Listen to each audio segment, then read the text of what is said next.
As we were growing up, we always realized that the love of the spirits business and the wine business was a romance story.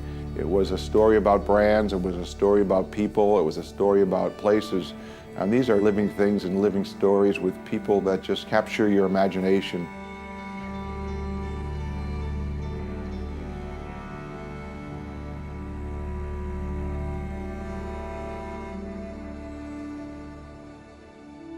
The early days of Young's, it goes back, we were cattle ranchers in LA. Well, my grandfather started the business after World War II in 1946.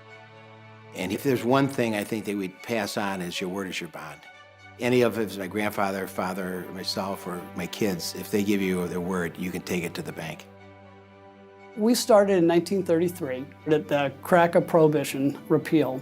And we started in the basement of a grocery store. In 1908, my great-grandfather bought into Weitzel and Company. In 1959, I graduated high school, went to work at Shenley Industries in the Empire State Building as a gentleman who did mail. My grandfather was one of the founders of the company. The company started prior to the end of Prohibition. Our Industries was founded right after Prohibition. My father was working as an accountant, and two of his brother-in-laws, they were from, I guess you'd call it a wise guy crowd at the time. What happened before 1934, we don't talk about. Well, my grandfather was a bootlegger during Prohibition. He didn't have a formal education, but he was very street smart. And in the early 1900s, that was definitely what it took to survive. Bill Wirtz was a larger-than-life character. He lit up a room, he commanded presence, and I think that was very much the era of the leader and the head of the family to be like that. I met many of the founders of what are today the giant companies that they've become, of Nolan Glazer or Herman Marinoff, and these people were visionaries.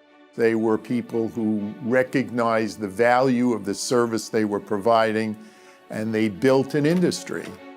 My father-in-law, Ed Block, called me in December of 1965 and said, I think there's an opportunity. I think the wine business is going to be something one day. This was an opportunity of a lifetime. The right place at the right time with people who supported me. And as my father-in-law, Ed Block, said, you may fall further than you want, but I'll never let you hit the ground. When I started in 1968, they called this meeting and the manager introduced me. He says, this is Buster Glazer, and each salesman in that room, we're going to give up the 5 accounts they didn't want. The worst accounts that you could ever imagine. I mean, that was the most unbelievable training experience I've ever had. I learned all about rejection. My great-great-grandmother was a very austere, serious, hardworking woman. She ended up losing her husband at a very early age, and she ended up marrying the gentleman across the street in order to be able to keep her business. My company started with my father-in-law in 1939, and he, like many who started the business, came through the Depression, and they had common characteristics. Tenacious and tough. They knew how to lead people and make things happen. And I always think about these people because if they messed up in the beginning, the party was over.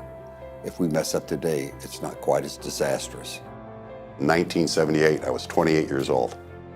I didn't have any money. And then my wife tells me she's pregnant with our first kid. We sold the house, moved into an apartment, and I took the money from the house that we had, and that was my down payment, and that's how I got started in general wine and liquor. Well, I know in 1926, my grandfather was thinking, even though he was only 25 at the time, on how he could build a company and pass it on to future Wirtz generations, even though they hadn't been built. And so everything was set up with the idea of passing the business on from one generation to the next from day one. My grandfather was that first generation. There was one way to do it. It was his way. And my father was a very bright man, had visions for the business, and they struggled. Family-owned businesses, they're not entitlements, they're responsibilities, and you're not gifted them. So therefore you can't treat them like a gift. It's not just us, our family, it's everyone we're associated with. We have almost 10,000 associates that work at Republic National Distributing Company, and we think of all of them as family. The longer they're with us, the more family they become. I had the thrill of working with my father for decades, and now sort of the torch has been passed, and I have the thrill of working with my son, hopefully for many more decades as well. When my dad called, I was a little taken aback, and he said, we're looking at some things here, and if there was ever a time that you wanted to come and join the family business, this would be a good time to do it. And I took that as the Lord's providence, that I happened to be home when he happened to have called. And I would say 3 months later, I had accepted the job and was going to work for him. After the birth of my first son, back in 2004, I felt a sense of responsibility. I felt the timing was right, and I was excited to join the family business and join Republic National Distributing. I have 2 regrets about it, and one is that I didn't get to meet Ed Block, and the second regret is that I didn't join the family business earlier.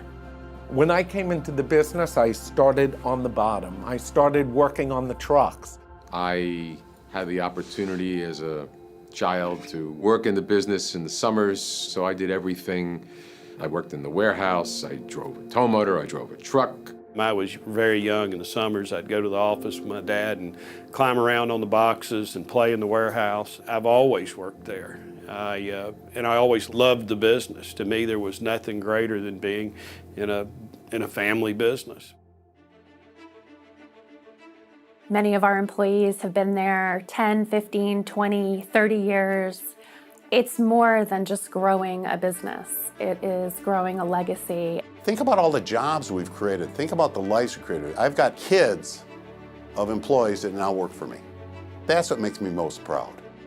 There were a lot of people still in the industry that had come over when Prohibition was repealed, and they were the real characters of the industry.